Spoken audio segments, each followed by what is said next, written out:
Pinagwalang bahala na ng House Committee on Ethics and Privileges ang reklamo laban kay Davao del Norte Representative Pantaleon Alvarez na paulit-ulit na pagliban umano sa committee hearings at plenary sessions.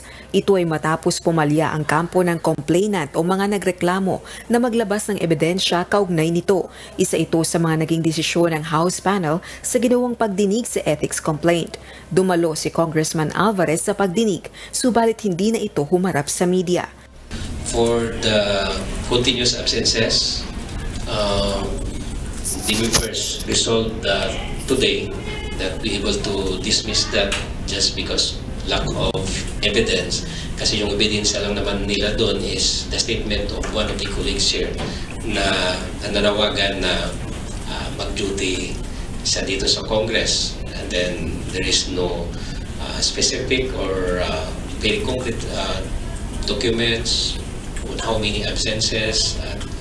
Ipagpapatuloy naman ng komite ang pagdinig sa Lunes, May 20 upang tukuyin kung may batayan ang complaint na disorderly behavior ng kongresista bunsod ng mga kontrobersyal na pahayag dito sa isang rally sa Tagum City. Nilinaw din ng chairperson ng komite na wala sa kanilang jurisdiksyon ang mga reklamong inciting to sedition at libel na pawang may kriminal na aspeto. Posible namang magkaroon ng desisyon ng komite kaugnay ng reklamo kay Alvarez sa susunod na linggo.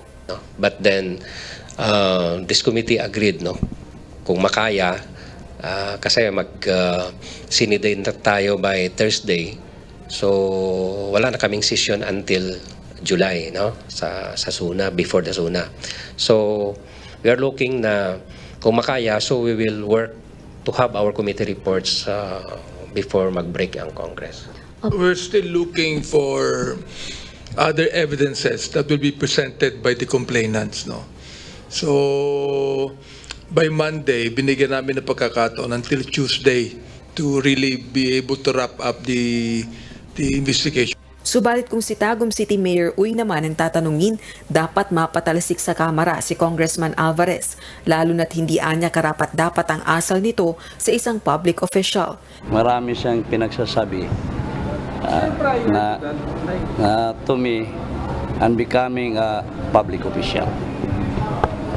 Tayong mga public official should have that high respect even to those barangay kagawad, those purok officials. Sa ilalim ng panuntunan ng House of Representatives, posibleng humarap sa pagpapaalaala o matinding babala, 60 araw na suspensyon o pagpapatalsik sa Kamara ang sinumang miyembrong mahatulang guilty sa paglabag sa Code of Conduct at Disorderly Behavior. Rosa Licoz, UNTV News and Rescue. Diyos ang aming sandigan, serbisyo publiko ang aming pinahahalagahan.